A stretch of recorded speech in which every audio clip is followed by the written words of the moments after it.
Welcome to the Fleet Geeks podcast. We're here to help develop fleet and transport professionals. Do you want to progress and develop your skills and knowledge? We promise to bring lively conversation and debate around interesting issues and keep you bang up to date with changes in our awesome industry. The Fleet Geeks are a community of professionals, and if you enjoy the podcast, why not join the discussion for free in the Fleet Geek community over on Facebook?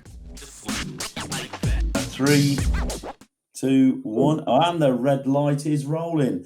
Hello, everybody, and welcome to another edition of Fleet Geeks. Myself and Pete this morning, bright-eyed and bushy-tailed, and we're going to launch in this today with a subject that Pete sent me over. It simply says, "Digital tachographs, are they sufficient?" So I'm going to let Pete kick off with this. What do you mean by that, Pete? What do you mean by are they sufficient? I'll tell you what, Mark, I'm not so sure about being bright-eyed and bushy-tailed, mate. I've been up for a little while. It's Saturday morning as we record this, and we've got a couple of CPC courses on. And I don't know why, but I felt a bit stressed about them this morning, mate. Yeah, probably. Yeah, I can get your point. I think, without giving too much away, we've got one quite a large first aid course going on, haven't we? And with 2 trainers. A double trainer event. Double trainer, which is always logistically a challenge. And then we've also got a council. We're doing a council, and I had a message from the trainer going, "There's no one here yet." So there we go. Yeah. we could be expecting our friends, we can't call them jouts anymore, can we? Because they're not jout, but DVSA along, and but the auditors aren't direct employees, are they? The auditors, no, they're not. They are subbies, so to speak, aren't they? Yeah. I'm not sure if that's going to change, or will that change under the DVSA? I don't know, actually. That's a point for another discussion, because they're going to have a range of approved auditors for DVSA and recognition, aren't they? I wonder if they might. The only challenge then is a conflict of interest, isn't it? Yeah. Because essentially a lot of those approved auditors, like ourselves, are also driver CPC centres. Yes, indeed. So indeed. There is a bit of a conflict potentially. Dare I say it, they're not necessarily industry experts. Well, I was going to say maybe that's. I'll leave that there. Another day. Yeah, maybe that's a podcast for another day. But anyway, we're here to talk about tachographs and digital tachographs. So I was reflecting. I've had a couple of conversations, Mike, around digital tachographs, particularly because, when we talk about and with the 28-day rule, and we know it's been about for a long time, and largely people have just been a little bit ignorant towards it, and that kind of thing, that we've got this instrument or tool that we provide people within their vehicles to be able to comply with tachograph, with driving hours rules. And that's the tool that we provide. Now, in any other business or any other environment, if a tool is not fit for purpose, then we address it as part of our ongoing review of the equipment that we provide people to work. Continuous improvement. And really, I think I guess I wanted us to have a conversation around, is that tachograph fit for purpose? We're now in the world where we've got touch screens, we've got, Apple for years now have been looking at, I've forgotten what they call it. It's not, how ergonomics is like how something interacts with the body. Yeah. I've forgotten what it is for when it's your fingers. Yeah. But they focus on that. I can't remember what the right terminology is. So when you speak in a minute, I'm going to Google it. But Apple deliberately, specifically look at this, about where the eye is drawn to, where the fingers move to, what feels natural. And yet we've got something from the dark ages that we use, and we have to provide to drivers to fulfill their duties and to ensure they're compliant. And we'll find them when they get it wrong. Yes, differently to other tools that we've. It's not like we're giving a workshop technician a spanner that's a bit shit. We're giving guys a tool to use, and with the particularly with the 28-day rule, I know the example I'm about to use is hypothetical, and it's not. With the recent changes from the DFT about having a written record and 3 weeks, and you're not having to do manual entries for the full 4 weeks. But ultimately, even if you do a basic office day of 5 entries, start, break, end of break, finish type thing, you're looking at 5 entries times 28 is 140 manual entries with a high margin for error. I cocked up a manual entry on behalf of one of my drivers the other day. He asked me to help, and I found it tricky. I haven't done it in a long time. And the company I was working with laughed and said, well, it's good to have some humility sometimes, Pete. And I said, yeah, absolutely.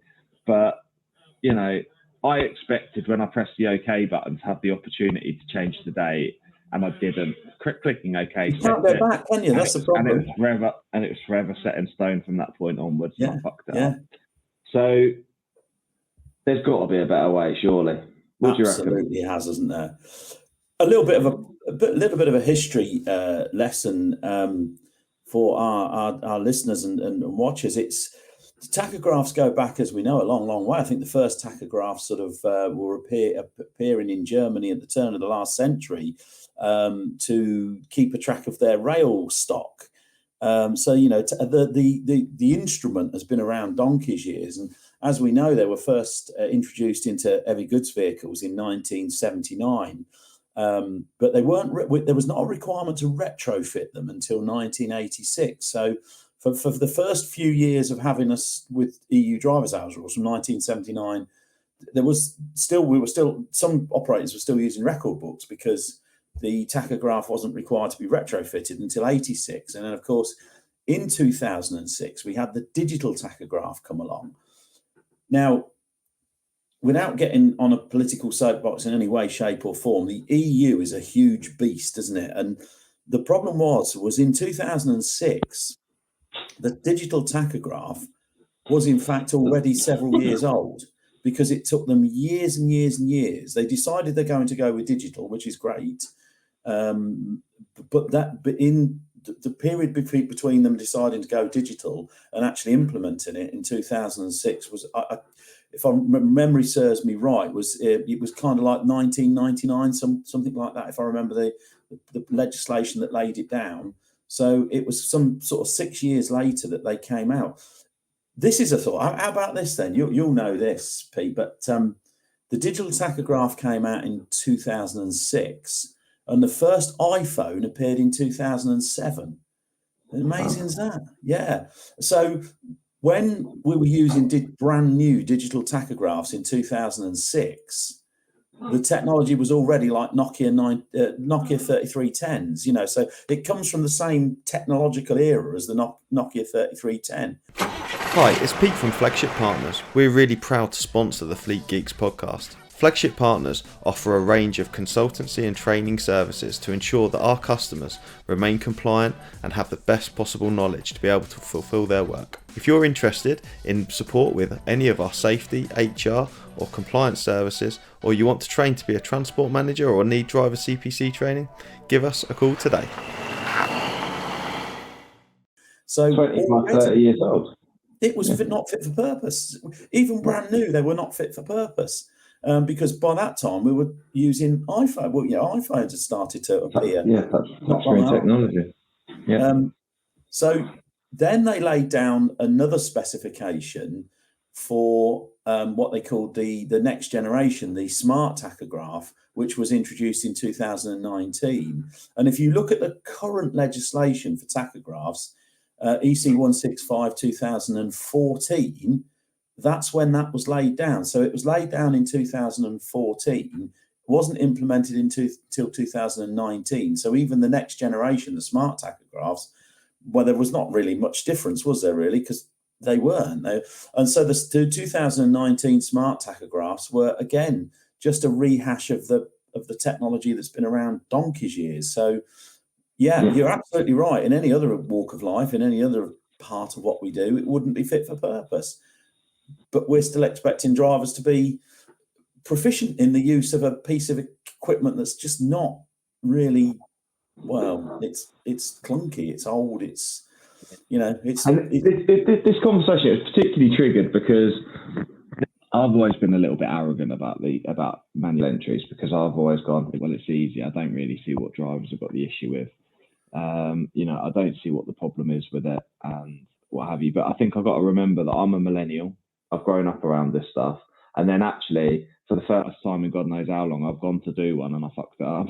Do you not be the first? I think that sort of hit it home to me that I probably, and I think the purpose of the podcast, obviously they are set to what they are, but I think the purpose of the podcast is to go, do you know what? Sometimes we've got to reflect on the position at which we approach something. I'm in a position of privilege because I've grown up around phones. I remember a really good example back in the day when I used to run body shops. One of the things we'd often do, if there's any welding or anything like that, we'd disconnect batteries. Yeah. And oftentimes, one of the things we do as part of the quality control process is we'd change the radio or the time on the radio and on the vehicle to make sure that the time was set right before we re-delivered it to the customer. It's the small little touches like that make a massive difference or frustrate somebody. They collect their car from repair and the time's bloody wrong on it and they've got to go away. Yeah. And I had at the time, I think I would have been sort of early to mid 20s, and my quality controller was a very, very experienced guy, very good at what he did, really, really, great on spotting bodywork and any issues and that kind of stuff. However, when it came to setting the clock on the radio, he'd really, really struggle because every vehicle's different and what have you.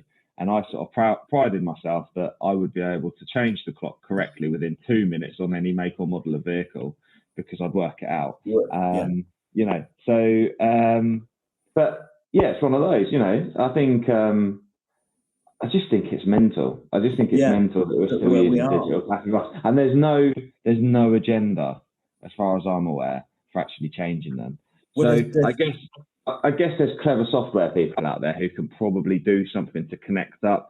I've heard Tom Reddy, for example, he's mentioned about VDO. I think they've got like a plug-in thing and you can do manual entries via an app on your phone. I've not had a play with it. That sounds interesting, but it only works for VDO and not Stone Ridge, so it's only part of the market. I think there's got to be another way, Mike. Yes, there definitely has, and I know there's a chap on LinkedIn and on social media who works, I think, for Continental VDO, and I think it's Daniel Osborne, I believe his name is, and I think he's desperately trying to get into operators and show them how a bit of kit that they've developed can help drivers make those changes, make those manual entries on a smartphone and transfer it to through into the VDO, which basically is where we should be, isn't it? We should be able to do these things. We should be able to do a manual entry by sitting in the cab with a smartphone, putting the details in, and if we get them wrong, just deleting them and go and doing it again. Then it's hitting send, and it sends it to the. That's where we should be. That's perfect, isn't it? Perfect but solution. Maybe we should organise him on the podcast, mate. Yes, that's not a bad shout actually, and I'm sure he'd be very, very happy to come on that. So that's a really good shout, because we need companies like that to be supported in stepping up to the mark. Obviously they can't develop these things if no one's going to buy them. So the more people buy them, I'm guessing they're not going to have the exclusivity to it, and the better everybody will be. But yeah, I always think, do you know what? Even with the we've got a tachograph body that we take around to train people. And we've got simulators on the PCs and what have you. And I always say to drivers, look, don't feel ashamed of not knowing how to do this, because I'll show you how to do it now in a classroom with lovely lighting. You'll be sat down and it'll be very relaxed. And if you get it wrong, I'll just press reset and we can start again.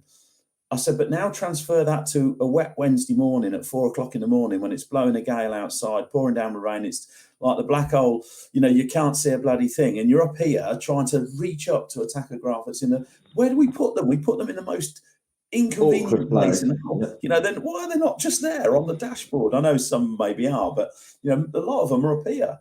And, I said, now try doing it. And I remember doing exactly what you did, Pete, and somebody asked me to do one in a real vehicle or show them how to do it in a real vehicle. And I'm suddenly thinking, God, the pressure's on. What if I get wrong? Because on our teaching unit, we just go reset and we're done. But here I am on a real tachograph talking about somebody's real hours. And if I get it wrong, it's going to go and... I didn't, but fortunately I was, I'm sweating and sort of thinking, what am I going to do? So no, I totally agree. Yeah, they are not fit for purpose. What can we do about it though, as an industry? You'd like to think that the enforcement authorities in this country would have some sympathy with drivers. I'm not sure if they have. Well, no, exactly. I think I wonder where's the guidance, where's the support to say we recognise this as a challenge. Please just do your best. Have a go. Do your best, yeah. And if there's have a go at it. Yeah, that's it. And if people generally make mistakes, they're not dishonest. They just made a mistake because they're using a bit of software that's 100 years out of date. But yeah, exactly. Yeah. Right then, mate. Good subject. Good call. Yeah. There we go. Right. I hope you've enjoyed it. I hope you found it interesting. Have you tried this video software that our chap's got with the smartphone? What do you think to that? Does anyone know of any other products on the market? Please do get in touch. Drop a comment. I think Daniel does listen to these. So Daniel, we need to connect and get you on the podcast, mate. Yeah. We'll see you on the next one, guys. Cheers. See you later. I hope you enjoyed today's episode. If you did, please share with your friends and colleagues too. Join us for free on Facebook with the Fleet Geeks community for transport and fleet managers. Fleet Geeks offers ongoing professional development, networking and mentoring too. So get in touch with me, Pete Rushmer, on any social media platform to find out more.